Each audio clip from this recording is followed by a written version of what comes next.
नमस्कार, आप देख रहे हैं इंडिया एट 9। मैं हूं सुशील बहुगुणा। बीते साल भर से विवाद में चल रहे भारतीय कुश्ती संघ को नए चुनाव के 3 दिन के अंदर ही निलंबित कर दिया गया है। खेल मंत्रालय ने आज ये बड़ा फैसला लेते हुए भारतीय कुश्ती संघ के नवनिर्वाचित अध्यक्ष और कार्यकारिणी से घोर नाराजगी जताई। आपको याद होगा, बीजेपी के सांसद बृजभूषण शरण सिंह का भारतीय कुश्ती संघ पर दबदबा रहा है और संघ के चुनाव में उनके ही खासम खास माने जाने वाले संजय सिंह अध्यक्ष पद का चुनाव जीते। बृजभूषण शरण सिंह पर कई महिला पहलवानों ने यौन शोषण और शारीरिक छेड़छाड़ के आरोप लगाए हैं और इनसे जुड़े कई मामलों पर अदालत में सुनवाई चल रही है। आज खेल मंत्रालय के फैसले के कुछ देर बाद बीजेपी के सांसद बृजभूषण शरण सिंह बीजेपी अध्यक्ष जेपी नड्डा से मिलने पहुंचे और जब लौटे तो तल्खी उनके चेहरे पर साफ झलक रही थी। बृजभूषण शरण सिंह ने कहा कि उन्होंने कुश्ती से नाता तोड़ लिया है और भारतीय कुश्ती संघ के नए चुने गए बोर्ड के निलंबन से उनका कोई लेना देना नहीं है। बृजभूषण शरण सिंह उत्तर प्रदेश के कैसरगंज से बीजेपी सांसद हैं और उनका कहना है कि अब उनका पूरा ध्यान अगले आम चुनाव की तैयारी पर है। कुश्ती से 21 दिसंबर को ही अपना नाता तोड़ चुका हूं। जो आई वो गई, अब मुझे आगे देखना है। भविष्य में कभी कुश्ती संघ का चुनाव नहीं लड़ेंगे? कुश्ती संघ का चुनाव तो नहीं लड़ेंगे भविष्य? कभी नहीं। अभी भी मैं सरकार से निवेदन करूंगा और खेल मंत्रालय से, विशेषकर खेल मंत्रालय से निवेदन करूंगा कि हो सके तो इस टूर्नामेंट को करा लें, अपने देखरेख में करा लें, दिल्ली में करा लें, जिससे बच्चों का 1 साल बर्बाद ना हो। बृजभूषण शरण सिंह ये भी कह रहे हैं कि उनका नई कार्यकारिणी से कोई लेना देना नहीं है, लेकिन बीते गुरुवार को हुए चुनाव में अध्यक्ष पद जीतने वाले संजय सिंह उनके करीबी हैं, ये जग जाहिर है। चुनाव जीतने के बाद दोनों ही सबसे पहले बृजभूषण शरण सिंह के निवास पर एक साथ नजर आए, जहां बृजभूषण और संजय सिंह गले में माला डाले साथ दिखे और दोनों ने पत्रकारों से बात की, बल्कि ज्यादा बात बृजभूषण शरण सिंह ने की। संजय सिंह ने कॉमनवेल्थ खेलों की गोल्ड मेडलिस्ट अनीता शोराण को चुनाव में हराया था और यही नहीं, कुश्ती संघ के 15 में से 14 पदों पर बृजभूषण शरण सिंह के करीबियों ने ही जीत हासिल की और उसके बाद से लगातार सवाल उठ रहे थे कि जो नया कुश्ती संघ है वो भी बृजभूषण शरण सिंह के दबदबे वाला है। उधर कुछ ही दूरी पर प्रेस क्लब ऑफ इंडिया में बृजभूषण शरण सिंह का विरोध करने वाली साक्षी मलिक और विनेश फोगाट और साथ में पहलवान बजरंग पुनिया, इन्होंने चुनाव के नतीजों पर अपनी निराशा जताई थी। आंखों में आंसू लिए साक्षी मलिक ने तो अपने कुश्ती के जूते टेबल पर रख कुश्ती से संन्यास का ऐलान कर दिया और बाद में बजरंग पुनिया ने अपना पद्मश्री लौटाने का ऐलान किया। तो ये इन खिलाड़ियों की नाराजगी थी कुश्ती संघ के चुनाव के नतीजों से। उधर कुश्ती संघ के चुनाव में जीत के बाद जो नए अध्यक्ष संजय सिंह बने, उन्होंने ताबड़तोड़ कई फैसले लेने शुरू कर दिए और यहीं जो ये फैसले हैं उनके गले पड़ गए। जिस तरह से नई कार्यकारिणी ने नियमों का उल्लंघन करते हुए सामान्य परिषद और कार्यकारी समिति की बैठक बुलाई और अंडर 15 और अंडर 20 की राष्ट्रीय कुश्ती प्रतियोगिता उत्तर प्रदेश के गोंडा में कराने का फैसला लिया, उस पर सवाल उठ गए। आरोप लगा कि नियमों का उल्लंघन कर और खिलाड़ियों को पर्याप्त समय दिए बिना ही इस प्रतियोगिता को कराने का फैसला ले लिया गया। खेल मंत्रालय ने कुश्ती संघ के निलंबन के आदेश में कई दलील दी। कहा कि नए चुने संघ ने खेल संहिता की, यानी स्पोर्ट्स के कोड की पूरी तरह अवहेलना की। सामान्य परिषद और कार्यकारी समिति की बैठक गलत तरीके से बुलाई गई। उन्होंने उसमें लिखा है कि लगता है महासचिव कार्यकारी समिति की बैठक में शामिल नहीं हुए। नया संघ पूरी तरह पूर्व पदाधिकारियों के कब्जे में लगता है, ये दलील दी गई। संघ का काम पूर्व पदाधिकारियों के कब्जे वाले परिसर से ही हो रहा है। इस परिसर में महिला खिलाड़ियों के यौन उत्पीड़न के आरोप लगे हैं। यौन उत्पीड़न के मुकदमों पर कोर्ट में सुनवाई चल रही है। स्थापित कानून और प्रक्रिया से जुड़े मानदंडों के खिलाफ फैसले किए गए नई कार्यकारिणी के द्वारा और इन कार्यों से अध्यक्ष की ओर से मनमानी की बू आती है। नए अध्यक्ष के काम सुशासन के स्थापित सिद्धांतों के खिलाफ हैं। नए अध्यक्ष के फैसलों में पारदर्शिता और उचित प्रक्रिया नहीं अपनाई गई। भारतीय कुश्ती संघ के निलंबन के बड़े फैसले के बाद खेल मंत्रालय ने अब भारतीय ओलंपिक एसोसिएशन को एक पत्र लिखा है, फैसले की जानकारी दी है और कहा है कि भारतीय कुश्ती संघ के रोजमर्रा के कामकाज को देखने के लिए एक अस्थायी पैनल बनाया जाए जो वो काम करे जो कुश्ती संघ को करने थे, ताकि खिलाड़ियों का साल खराब ना हो, खिलाड़ियों का समय खराब ना हो और प्रतियोगिताएं चलती रहे। उधर निलंबित अध्यक्ष संजय सिंह ने कहा कि उन्होंने निलंबन का पत्र नहीं देखा है। जब उनसे तुरंत पूछा गया, उसके तुरंत बाद उन्होंने ये बात कही कि निलंबन का पत्र उन्होंने नहीं देखा। कारण दिया गया, एक तो दिया गया है कि 60 टर्म में आपने अंडर 15 और अंडर 20 नेशनल का घोषणा किया। दूसरा रीजन दिया गया है कि ऑफिस आप उसी पुरानी जगह से चला रहे हैं। तीसरा दिया गया कि नंदिनी नगर में आपने क्यों दिया, और चौथा दिया गया कि ये डिसीजन, उस डिसीजन में लोचब नहीं मौजूद थे। यही 4 डिसीजन दिया गया है, मतलब 4 कारण दिया गया है। आपको क्या लगता है ये जो कारण दिए गए हैं ये क्या इस कैटेगरी के हैं या इतना सफिशिएंट है जिसके आधार पर ये इतना बड़ा फैसला लिया जाए? हमारे हिसाब से इतना ये ऐसा कारण नहीं कि जिसके कारण से सस्पेंड किया जाए। अभी हम लोग जाकर के सरकार से बात करेंगे, मोदी जी से बात करेंगे, खेल मंत्री से बात करेंगे, क्योंकि बच्चों का भविष्य खराब हो रहा है। नई फेडरेशन जो हुई है उसी दिन उनकी विदाई कर दी थी 21 तारीख को ही, और आज उन्होंने अपना बता भी दिया कि हमने कुश्ती से संन्यास ले लिया है। साक्षी मलिक ने भी कुश्ती से संन्यास ले लिया है।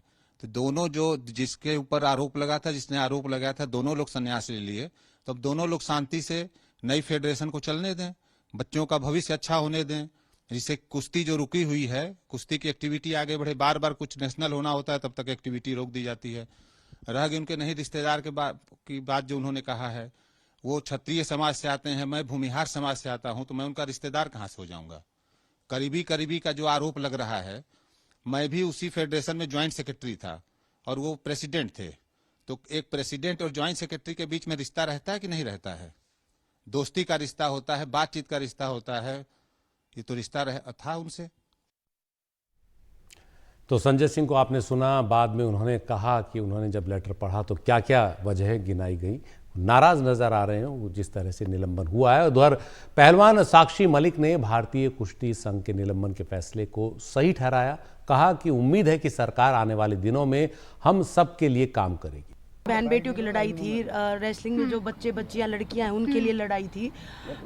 तो बस यही कहना चाहूँगी कि पहला कदम है कि कुछ अच्छा हुआ है और उम्मीद करूँगी कि सरकार जो है और हमारे फेवर में जो है समझे, बहन बेटियों के लिए समझे कि हम किस चीज़ के लिए लड़ाई लड़ रहे हैं। कई पूर्व खिलाड़ियों ने खेल मंत्रालय के इस फैसले का स्वागत किया है। पूर्व ओलंपियन गीता फोगाट ने एक सोशल मीडिया एक्स पर कहा कि खेल मंत्रालय ने भारतीय कुश्ती संघ को निलंबित किया। भले ही देर से, पर एक उम्मीद की किरण जरूर जागी है कि पहलवानों को इंसाफ मिलेगा। ओलंपिक पदक विजेता बॉक्सर और कांग्रेस के नेता विजेंद्र सिंह ने भी सोशल मीडिया एक्स पर अपनी प्रतिक्रिया दी। उन्होंने हरियाणवी अंदाज में कहा कि भाई छोरी की कुश्ती छुड़वा दी, छोरे के पद्मश्री ले लिया, अब बोले कि फेडरेशन रद्द कर दी, ये काम पहले ही कर देते। तो ये खिलाड़ियों के अलग अलग प्रतिक्रियाएं हैं इस पूरे मामले पर, और कई खिलाड़ी इस मामले में काफ़ी नाराज़ रहे। साल भर भारतीय कुश्ती संघ के साथ खींचतान चलती रही। ये मामला कोर्ट में है, इस पर सुनवाई चल रही है। बृजभूषण शरण सिंह पर तमाम तरह के आरोप लगे हैं। हमारे साथ इस मुद्दे पर ज़्यादा बातचीत के लिए हैं कुछ खास मेहमान।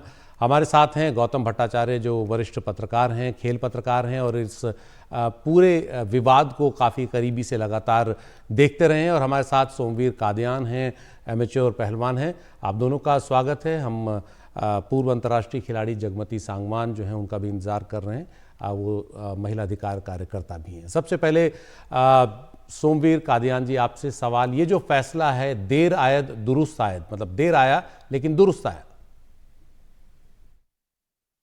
श्रीमान नमस्कार। मेरे को तो, मैं अगर अपना मत बताऊं तो मेरे को तो इसमें कुछ ऐसा लग नहीं रहा है कि देर आए दुरुस्त आए, क्योंकि फेडरेशन को निलंबित किया गया है, भंग नहीं किया गया है। सस्पेंड अगर हुआ तो वो बहाल भी हो सकता है। और शायद मेरा तो यही मानना है कि जैसे पहलवानों ने, जो साक्षी ने कुश्ती से संन्यास लिया है और बजरंग पद्मश्री वापस दे रहा है, तो इन भावना, जो लोग भावना से जुड़े हैं उसको दबाने के लिए एक छोटा सा टूल के तरह मैं ये मानता हूं इसको इस्तेमाल किया जा रहा है। क्योंकि जब ये दोबारा से सुप्रीम कोर्ट में जाएंगे, उसको इस सस्पेंशन को इसको चैलेंज करेंगे, तो फिर जीत के आ जाएंगे। क्योंकि चुनाव तो हुआ है, अच्छी तरीके से हुआ है चुनाव। जी। आपको लगता है कि ये वापस एक बार फिर कार्यकारिणी काम करने लगेगी? गौतम जी, आपने इस पूरे विवाद को लगातार देखा बीते साल भर, और ये भारतीय कुश्ती संघ का अकेला मामला नहीं है। कई और जो खेल संघ हैं उनमें इस तरह की चीज़ें देखने में आती हैं कि किस तरह से एक खास गुट का दबदबा सालों साल चलता रहता है, और कई बार खिलाड़ियों के साथ अन्याय की खबरें भी अलग अलग जगहों पर सामने आती हैं। तो आपको लगता है कि इस मामले में जैसे सरकार ने आज एक फैसला लिया, तो ये भारतीय कुश्ती संघ के खेल को भी या उसके काम को भी ठीक करेगा, और बाकी जो खेल संघ है उनके लिए भी एक नज़ीर बनेगा? कि आपने बड़ी डिटेल में पूरा इंसिडेंट रिकाउंट किया, पूरा साल जो चला। अभी जो जो डेंजर साइन मैं देख रहा हूँ कि लास्ट जनवरी में ये चालू हुआ, एक किस्सा चालू हुआ, और दिसंबर में जब रेसलिंग फेडरेशन की इलेक्शन हुआ, हम लोग सोचा कि आइदर वन वे कुछ इसका हल हुआ। अब जो देख रहा हूँ, जैसे हमारे कुश्तीगीर भाई ने भी बताया, क्योंकि आईओए अगर गवर्नमेंट का इंस्ट्रक्शन में एक एडहॉक कमेटी बनाए, जैसे कि पहले मिड ईयर में बनाए, कोई कमेटी जो यूडब्ल्यूडब्ल्यू है, जो इंटरनेशनल गवर्निंग बॉडी है, उसका पास वो कमेटी का कोई लीगल स्टैंडिंग नहीं रहेगा। फिर से बोलेगा कि ये बैंड है, ये बैंड है, फ्रेश इलेक्शन कराओ। जब फ्रेश इलेक्शन कराने का इंस्ट्रक्शन आएगा, फिर उसके बाद आपको तो पता ही है कि एक बार कोर्ट में जा सकते हैं, एक बार स्टे ऑर्डर मिल सकता है। यही जो इलेक्शन दिसंबर में हुआ है फाइनली 21, ये होना, पहले जो डेट तय किया गया था कि वो था मई में। तो इससे जो होता है, at the end of the day, at the end of such A dramatic day, हमारे बच्चों जो रेसलर्स है, रेसलिंग जो हमारे मेडल गिविंग है, उसका फ्यूचर फिर से अनसर्टन हो गया। क्योंकि next year Paris Olympics year है, बीच में एशियन रेसलिंग वगैरह होता रहता है, तो फिर एक अनसर्टनिटी पूरा पूरा रेसलिंग स्पोर्ट के ऊपर छाई। जी, हमारे साथ जगमती सांगवान भी हैं, पूर्व अंतर्राष्ट्रीय वॉलीबॉल खिलाड़ी हैं, महिला अधिकार कार्यकर्ता भी हैं, खुलकर मुद्दों पर अपनी राय रखती हैं। जगमती जी, आपका स्वागत है। ये जो आज फैसला सरकार का रहा, इसे आप किस तरह देखती हैं? देखिए, एक संदर्भ में तो ये सही है, क्योंकि जैसे ही नई चुनी हुई डब्ल्यूएफआई ने अपना ऑफिस ग्रैंड किया, उन्होंने तुरंत जो लॉज हैं, जो नॉर्म्स हैं, उनकी वायलेशन शुरू कर दी। क्योंकि उनको तो आदत है, पहले से वो करते आए हैं ऐसा, और इसी तरह से पहले से डब्ल्यूएफआई को चलाया जा रहा था। उसी के खिलाफ जो खिलाड़ी हैं, जो अंतरराष्ट्रीय एक्सपोजर है जिनका, उन्होंने सवाल खड़े किए थे, और उससे भी गंभीर सवाल यौन शोषण के सवाल थे। तो उसी आदत को आगे जारी रखते हुए पहले कदम पे ही उन्होंने ब्लेटेंटली वायलेट किया नॉर्म्स को, और ये जो वेन्यू का चुनाव किया, उसमें किसी की परवाह भी नहीं करी। और ये अच्छी बात है कि स्पोर्ट्स मिनिस्ट्री ने इसका नोटिस लिया, और तुरंत इस कदम को जो है पीछे हटाने के लिए उन्होंने संकेत दिए हैं। इतना भर तो ये ठीक है, लेकिन इसके साथ हम ये कहना चाहते हैं कि जो चुनाव का भी जिस तरह से कंडक्ट किया गया है, जो नतीजा आया है, वो अपने आप में 100 सवाल खड़े करता है। ये ऑल मेल एक्सक्लूसिव बॉडी है, एक भी महिला उसमें नहीं है। जबकि जिन्होंने इतना बड़ा आंदोलन किया था यौन शोषण के खिलाफ, उनकी मांग ये थी, और उनकी नहीं, तमाम महिला आंदोलन और दूसरे जो प्रगतिशील लोग हैं, जो खेल का भला चाहते हैं, वो सब की ये थी कि भाई अगर महिला को अध्यक्ष बनाया जाएगा इस बार, तो ये जो गैप्स है, इनको ब्रिज अप करने में, एक विश्वास बहाली करने में मदद मिलेगी। तो वो बिल्कुल नहीं, एक भी महिला उसके अंदर है नहीं। और जो खिलाड़ी हैं जिनके साथ समझौता किया गया था, एक तो ब्रजभूषण शरण सिंह को चार्जशीट किया जाएगा, दूसरा ये था कि कोई भी उसका परिवार का या कोई उसका जानकार रिश्ते जो क्लोज है, वो WFI का चुनाव कंटेस्ट नहीं करेगा। लेकिन ये ब्रीच ऑफ ट्रस्ट हुआ उनके साथ, एक तरह से उनको लगा कि भी उनके सामने जो कॉम्प्रोमाइज करते बातें की गई थी वो बिल्कुल उनके साथ दगा किया गया है। इसकी वजह से हमारे जो खिलाड़ी हैं, जैसे इसका नतीजा आया चुनाव का, तो वो जाहिर है कि उन्होंने अपने आप को डिसीव्ड फील किया, ठगा हुआ महसूस किया। और उस जी हताशा और निराशा के अंदर साक्षी मलिक ने और बजरंग पूनिया ने जो कदम उठाए वो बहुत ही दुखदाई एक तरह से है, कि किस तरह से जी आंखों में आंसू लेके वो महिला जिसने रेसलिंग में महिला होने के नाते ओलंपिक में पहला मेडल जीता, अगर वो अपने खेल का अंत इस तरह से करने को मजबूर है, या बजरंग पूनिया जो है जिसने अनेकों मेडल जीते हैं, तो निश्चित रूप से ये जो पूरी परिस्थिति बनी और उसके बाद की जो एरोगेंस जिस तरह की देखने को मिली, जो जी WFI में चुन के आए थे कि ब्रजभूषण शरण सिंह का बेटा वो प्ले कार्ड लेके दबदबा था, दबदबा रहेगा, ये शब्द जो है यही अपने आप में सब एक्सप्लेन कर देते हैं कि जी नॉर्म्स और लॉज से WFI ना चली थी और ना चलेगी। हमारा दबदबे से रही और अभी भी दबदबे से चलेगी। तो ये जी और तो बिल्कुल ही खेल मंत्रालय ने इसी का संज्ञान लिया कि दबदबा है और दबदबा रहेगा। चुनाव के फौरन बाद जो तस्वीरें थी वो कहीं ना कहीं खिलाड़ियों को चिढ़ाने वाली थी, उनके उस पूरे आंदोलन को या उनकी उन न्याय पाने की कोशिशों को चिढ़ाने वाली थी। गौतम जी, आप इतने समय से इतने खेल संघों को देख रहे हैं और हिंदुस्तान में अगर देखा जाए तो खेल इसी पर आधारित हैं कि खेल संघ किस तरह का कामकाज करते हैं, उसी पर खेलों का सीधे सीधे और खिलाड़ियों का भविष्य टिका होता है। क्या आपको लगता है कि ये जो जकड़बंदी है कुछ एक लोगों की, कुछ इस तरह के लोग जो आपस में जुड़े रहते हैं हमेशा और वो छोड़ते नहीं है कभी उन संघों को, वो कहीं ना कहीं भारतीय खेलों को बड़ा नुकसान पहुंचा रहा है? जी सुशील जी, मैं इससे पूरा पूरा एक सहमत हूँ। आप भी सारे स्पोर्ट्स डिसिप्लिन्स का हिस्ट्री आप देख लीजिए। क्या होता है, एक साइक्लिकल ऑर्डर में इन लोग आते जाते रहते हैं। आप देखेंगे कि कोई बंदा प्रेसिडेंट था कोई ऑर्गेनाइजेशन का, अगर 2 टर्म्स करके वो निकल गए, तो फिर आप देखेंगे थर्ड टर्म में एक एक वाइस प्रेसिडेंट होके, नहीं तो ट्रेजरर होके आ गया है। ऐसा जो एक विशियस साइकिल है, वही हमारे सारे स्पोर्ट्स फेडरेशन को कर रहे हैं वर्षों से। रिफॉर्म्स का बहुत सारे बात हुआ। क्रिकेट में जब आपको याद होगा कि 2014 में जस्टिस RN लोधा कमीशन हुआ था, उसका जो फाइंडिंग्स था 2 टर्म्स के बाद एक कूलिंग ऑफ पीरियड में जाना पड़ेगा, उसी का भी ठीक से फॉलो नहीं हो रहा है। और इसी तरह ये जो इल्स है सब हमारे स्पोर्ट्स फेडरेशन का, ये चलते आ रहे हैं। लेकिन रेसलिंग में बात थोड़ा अलग था। ये जिस तरह का सीरियस एलिगेशन इसके पीछे है, नॉर्मली क्या एलिगेशन होता है, करप्शन का होता है, कोटरी बनाने का होता है, तो फाइनेंशियल मिसअप्रोप्रिएशन होता है। इधर जो हमारे बच्ची का जो वुमेन रेसलर्स का सेक्सुअल हैरेसमेंट का बात हुआ, ऐसा सीरियस चार्जेस तो मैंने इस जिंदगी में इतना सीरियस तरह का, और जिस तरह से ये फाइट जारी है, ये रियली यूनिक है। ये तो मैं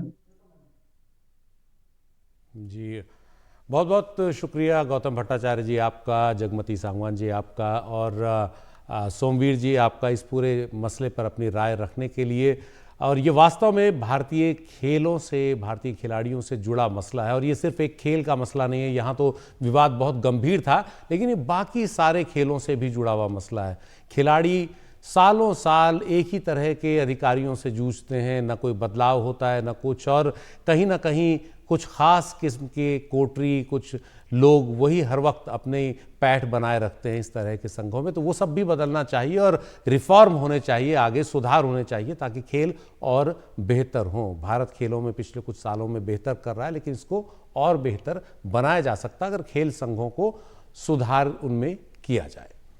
इस खास चर्चा पर अभी इतना ही।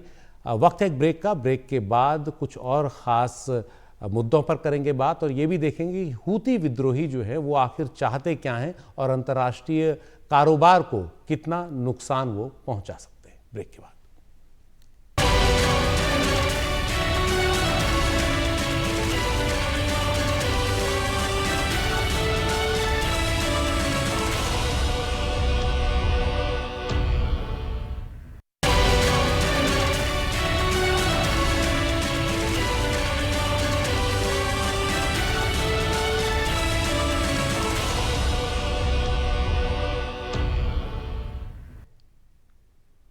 मध्य प्रदेश में सोमवार को मंत्रिमंडल का विस्तार हो सकता है। नए मंत्रियों के दोपहर 3:30 बजे शपथ लेने की संभावना है। राजभवन में तैयारियां शुरू हो चुकी हैं। इस बीच मध्य प्रदेश के मुख्यमंत्री मोहन यादव ने आज दिल्ली में बीजेपी अध्यक्ष जेपी नड्डा से इस सिलसिले में मुलाकात की।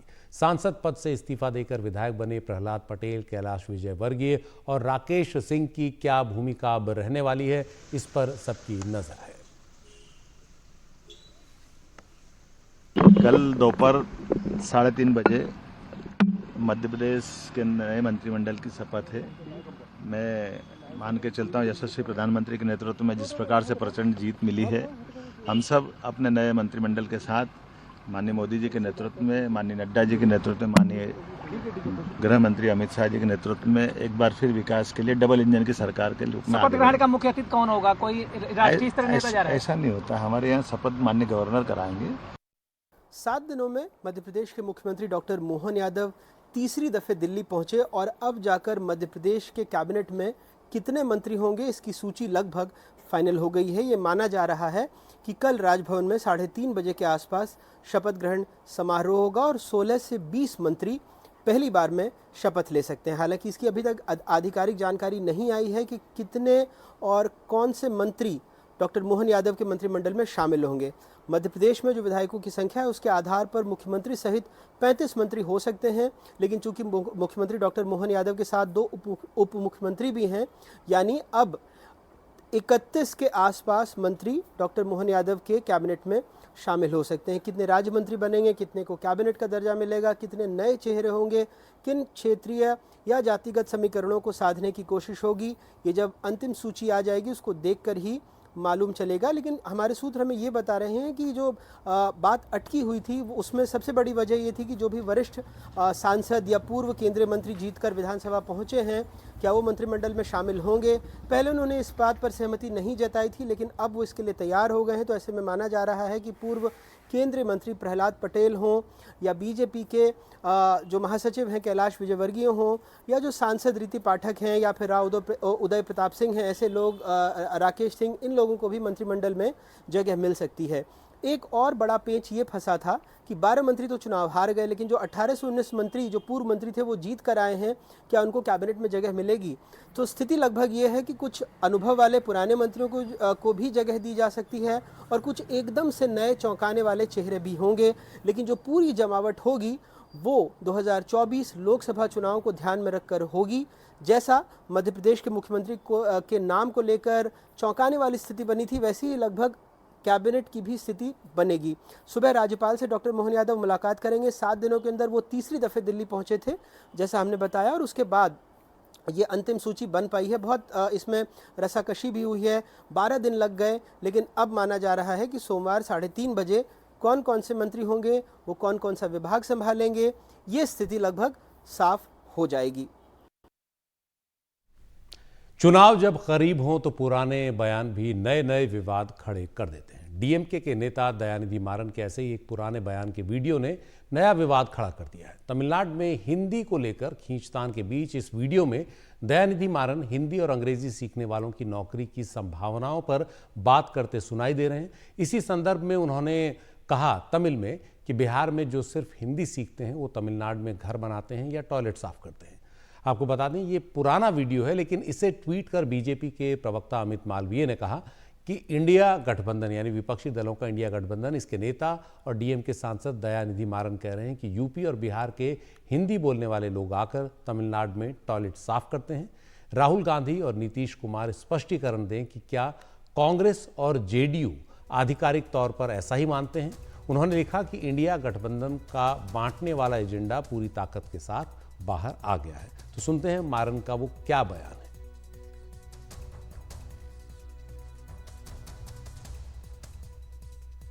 படிச்சுட்டு நல்ல இங்கிலீஷ் ஆங்கிலம் தெரிந்த காரணம்லாம் நீங்க ஐடி கம்பெனியில் கை நிறைய சம்பளம் வாங்குறாங்க. இல்லாட்டி பாருங்க ஹிந்தின்னாங்களே உங்களுக்கு நல்லா தெரியும். இன்னைக்கு பில்டிங் கட்டுறது யாருங்க? இன்னைக்கு பாருங்க எல்லா வேலையும் வந்து யூபியில ஹிந்தி மட்டும் படிக்கிறவன் தான், பீகார்ல ஹிந்தி மட்டும் படிக்கிறவன் இங்க வந்து தமிழை கத்துக்கிட்டு இன்னைக்கு நம்ம வீடு கட்டி தரான், சாலையை பிறக்கிறான், கக்கூஸ் கழுவுறான். இதாங்க ஹிந்தி படிச்சாங்க. तो दयानिधि मारन का ये वीडियो पुराना है, लेकिन इस पर हंगामा खड़ा हो गया और इंडिया गठबंधन के जो घटक दल हैं उनके लिए ये एक नई समस्या है। इस मुद्दे पर डीएमके की ओर से अभी कोई आधिकारिक प्रतिक्रिया नहीं आई है, लेकिन आरजेडी के नेता और बिहार के उप मुख्यमंत्री तेजस्वी यादव ने इस पर टिप्पणी की, मारन की टिप्पणी की आलोचना की और बाकी अन्य जो दल हैं इंडिया गठबंधन में उन्होंने भी इस पर नाराजगी जताई या टिप्पणी की। पहली बात तो जो करुणानिधि जी की जो पार्टी है डीएमके पार्टी, हाँ जी, सामाजिक न्याय में विश्वास रखती है। अगर उनके दल के अगर कोई भी नेता अगर बिहारियों के बारे में कुछ बोले हैं बिहार यूपी के लोगों के लिए, तो बहुत निंदा करने वाली बात है। इससे हम लोग सहमत नहीं। Ma'am, in South versus North debate, Dayanidhi Maran made a bizarre statement, and he said that people from North come to South to clean the toilets. This kind of statement, it's really.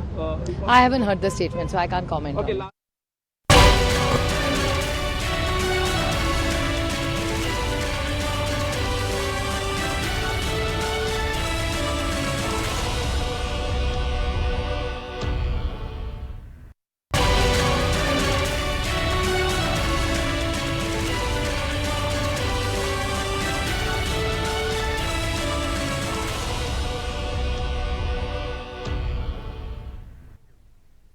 Gaza पर Israel के हमलों से नाराज Yemen के Houthi विद्रोहियों ने समुद्र में अंतर्राष्ट्रीय टैंकरों को निशाना बनाने का काम तेज कर दिया है।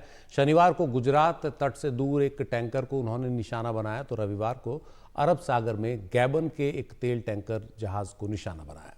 भारत के झंडे वाले इस जहाज पर हूती विद्रोहियों ने ड्रोन से हमला किया। हालांकि इस हमले में कोई हताहत नहीं हुआ। इस टैंकर के चालक दल में शामिल सभी भारतीय 25 भारतीय पूरी तरह सुरक्षित हैं। इसी दौरान नॉर्वे का झंडा लगे एक तेल टैंकर पर भी हूती विद्रोहियों ने हमला किया, लेकिन उनका निशाना चूक गया। 17 अक्टूबर के बाद से हूती विद्रोही अब तक ऐसे 15 हमले कर चुके हैं और उनके निशाने पर खाड़ी इलाके और उसके आसपास से गुजर रहे व्यापारिक जहाज हैं। हूती विद्रोहियों का कहना है कि जब तक इजराइल गाजा पर हमले नहीं रोकेगा तब तक उसके ये जवाबी हमले जारी रहेंगे। हूती विद्रोहियों को ईरान द्वारा मदद मिलने की बात सामने आती है। खास बात यह है कि इन हमलों के बाद से दुनिया के कई देश अब खाड़ी देशों में स्वेज नहर और लाल सागर होते हुए अपने व्यापारिक जहाज़ों को भेजने पर पुनर्विचार कर रहे हैं। लेकिन अगर वो कोई वैकल्पिक रास्ता, जो एक ही वैकल्पिक रास्ता है, उसे अपनाते हैं तो ये काफ़ी महंगा साबित होगा पूरी दुनिया के कारोबार के लिए। इसी पर ज़्यादा जानकारी दे रहे हैं हमारे सहयोगी उमाशंकर से। लाल सागर में जहाज़ों पर हूती के हमले से जहाज़ों की आवाजाही पर क्या असर पड़ रहा है और दुनिया की अर्थव्यवस्था पर इसका किस तरह से बुरा असर पड़ेगा, इस मैप के जरिए समझने की कोशिश करते हैं। सबसे पहले आपको बताते हैं, ये है लाल सागर। दो छोर हैं इसके, स्वेज नहर जो भूमध्य सागर से लाल सागर को जोड़ता है, और बाब अल मंदेब स्ट्रेट जो कि यहाँ अरब सागर और एशिया की तरफ आता है। ये रास्ता, ये जो रास्ता है जो कि भूमध्य सागर को लाल सागर से जोड़ता है, ये सबसे छोटा रास्ता है और इसके ज़रिए खाड़ी के देशों से सप्लाई जाती है यूरोप और अमेरिका के देशों की तरफ, और अमेरिका से नेचुरल गैस जो है वो एशिया की तरफ आता है। और एशिया और यूरोप को जोड़ने वाला जो छोटा रास्ता है, इसमें दुनिया का जो 12% जो समुद्री यातायात है ये इसी रास्ते से होता है। और न सिर्फ 12% समुद्री यातायात बल्कि 10% जो तेल की ढुलाई है, पेट्रोलियम की जो ढुलाई है, वो भी इसी रास्ते से होती है। और अगर ये रास्ता जो है वो बंद हुआ, यमन से जो हूती के हमले हो रहे हैं जैसा कि मैंने आपको बताया, उसकी वजह से अगर ये रास्ता बदलने की मजबूरी हुई तो एक दूसरा रास्ता लेना पड़ेगा जो कि पुराना व्यापारिक मार्ग है।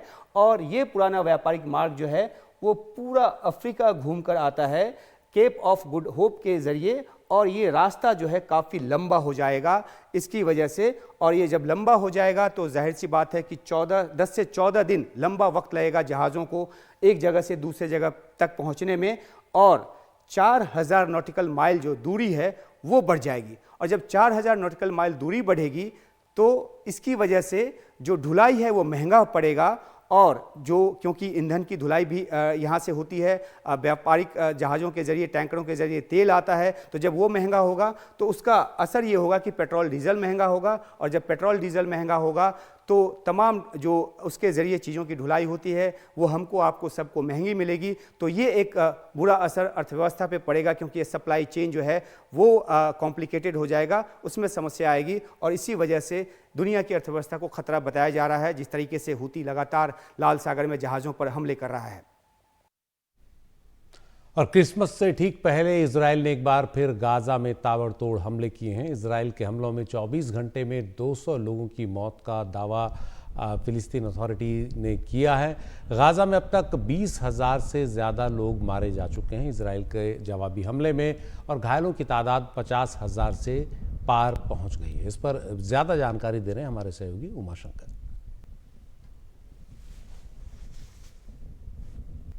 24 घंटे में इजराइल के हमलों में गाजा में 200 लोगों की मौत हुई है और 370 घायल हुए हैं। इसके साथ ही गाजा में अब तक मरने वालों की तादाद 20,258 हो गई है। घायलों की कुल तादाद 53,886 बताई गई है। ये आंकड़े फिलिस्तीनी स्वास्थ्य मंत्रालय की तरफ से जारी किए गए हैं। हमास की तरफ से जारी मौत के आंकड़ों पर इजराइल हमेशा सवाल उठाता रहा है। इजराइल का कहना है कि मरने वालों में बड़ी तादाद हमास के आतंकवादियों की है, लेकिन हमास सभी को आम नागरिक बता रहा है, जो कि गलत है। ये विवाद अपनी जगह, लेकिन गाजा में इजराइल के हमलों में भारी तबाही हुई है। गाजा में इजराइल के सैन्य ऑपरेशन में अब तक करीब 150 इजरायली सैनिक भी मारे गए हैं। इस बीच हमास के सैन्य विंग अल कासम की तरफ से यह भी कहा गया है कि अबू उबैदा इलाके में इजराइल की बमबारी की वजह से उसका उस गुट से संपर्क टूट गया है जिसके पास 5 इजरायली बंधक थे। हमास का कहना है कि इजराइल अगर अपने बंधकों को सुरक्षित चाहता है तो उसे बमबारी तुरंत बंद कर देनी चाहिए, क्योंकि उसकी चपेट में बंधक भी आ रहे हैं। गौरतलब है कि हमास के कब्जे में अभी भी 130 बंधक हैं, जिनको छुड़ाने के लिए युद्ध विराम समझौते की कोशिश की जा रही है। हालांकि अभी तक इस पर कोई सहमति नहीं बनी है। बेरूत में बैठा हमास का प्रतिनिधि ओसामा हमदान ने कहा है कि गाजा पर हमले पूरी तरह से रुके बगैर बंधकों की रिहाई पर कोई बातचीत नहीं होगी, जबकि इजराइल साफ कर चुका है कि हमास को सैन्य और राजनीतिक तौर पर खत्म किए बगैर वो पूर्ण युद्ध विराम नहीं करने वाला। युद्ध विराम होगा भी तो छोटी अवधि का होगा, यह इजराइल का कहना है। इजराइल ने पहले उत्तरी गाजा के लोगों को दक्षिणी गाजा भेजा था, ये कहते हुए कि दक्षिणी गाजा उसके लिए सुरक्षित है, लेकिन उत्तरी गाजा पर बड़ी सैन्य कार्रवाई के बाद उसकी सेना मध्य और दक्षिणी गाजा पर भी ताबड़तोड़ हमले कर रही है। गाजा के लोग पूछ रहे हैं कि आखिर वे जाएं तो जाएं कहां। गाजा की 23 लाख की आबादी में से 85% लोग शरणार्थी बनकर भटक रहे हैं। यूएन की एजेंसियों के मुताबिक 1/4 आबादी यानी कि करीब 5-5.5 लाख की आबादी जो है वो भूखमरी की कगार पर पहुंच गई है। गाजा में बड़ी मात्रा में राहत सामग्री पहुंचे, यूएन के स्तर पर इसकी कोशिश चल रही है। दुनिया के तमाम देश चाहते हैं कि गाजा में मदद पहुंचे। इसके लिए इजिप्ट से लगने वाली राफा सीमा जो है वो एकमात्र रास्ता है। यहां से राहत सामग्री भेजी भी जा रही है, लेकिन गाजा में जरूरत काफ़ी ज़्यादा है और आपूर्ति उसके हिसाब से काफ़ी कम। यह मामला इसलिए भी अटका है क्योंकि इजराइल हर खेप पर अपनी निगरानी चाहता है, सिर्फ यूएन की नहीं। कुल मिलाकर गाजा में मानवीय त्रासदी की हालत बद से बदतर होती जा रही है।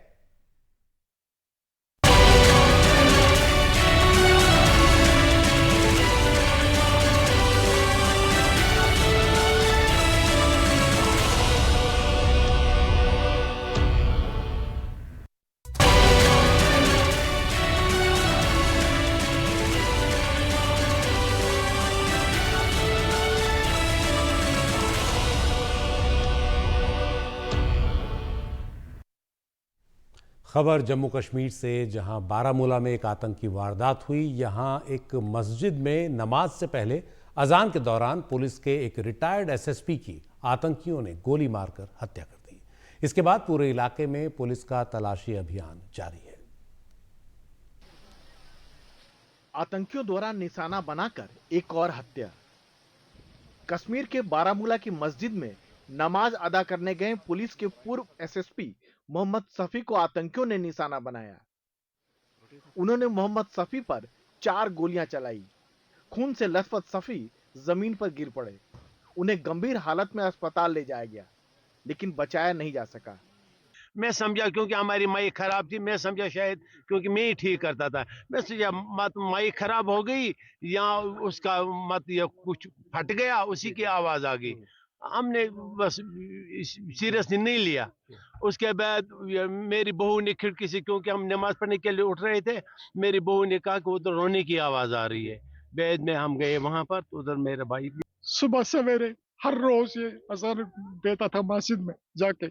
इसी दौरान मैंने ड्रम की आवाज सुनी, एक बड़ी भारी फायर की आवाज, वो भारी आवाज थी। 4-5 मिनट मैंने वेट किया। इसी अवस्था में मेरी बच्ची जो ऊपर वाली मंजिल में सोई थी दौड़ के आई। उसने मुझे कहा, पापा आप बैठे हो, शफी अंकल मर गए। आतंकी वारदात के बाद फरार हो गए। पुलिस ने उनकी तलाश में अभियान छेड़ रखा है। मोहम्मद सफी 11 साल पहले पुलिस सेवा से रिटायर हो गए थे। इस बीच उन्हें किसी तरह की धमकी मिलने की कोई सूचना नहीं है। जम्मू कश्मीर के राजनीतिक दलों ने वहां आतंकवाद पर लगाम के सरकार के दावों पर सवाल उठाया है। आतंकवाद को खत्म करने के लिए वो रास्ते निकालने पड़ेंगे जिनसे आतंकवाद खत्म हो सकता है। हमें कहते थे कि 370 जो है वो रिस्पॉन्सिबल है आतंकवाद का। आज तो 4 साल से 370 नहीं है। जम्मू कश्मीर में बीते 4 दिनों में ये तीसरी बड़ी आतंकी वारदात है। 21 दिसंबर को राजौरी में आतंकियों ने सेना के वाहन पर हमला किया, जिसमें 4 जवान शहीद हो गए। 23 दिसंबर को आतंकियों ने अखनूर सेक्टर में घुसपैठ की कोशिश की, जिसमें 2 आतंकी मार गिराए गए। नई दिल्ली से राजीव रंजन, एनडीटीवी इंडिया।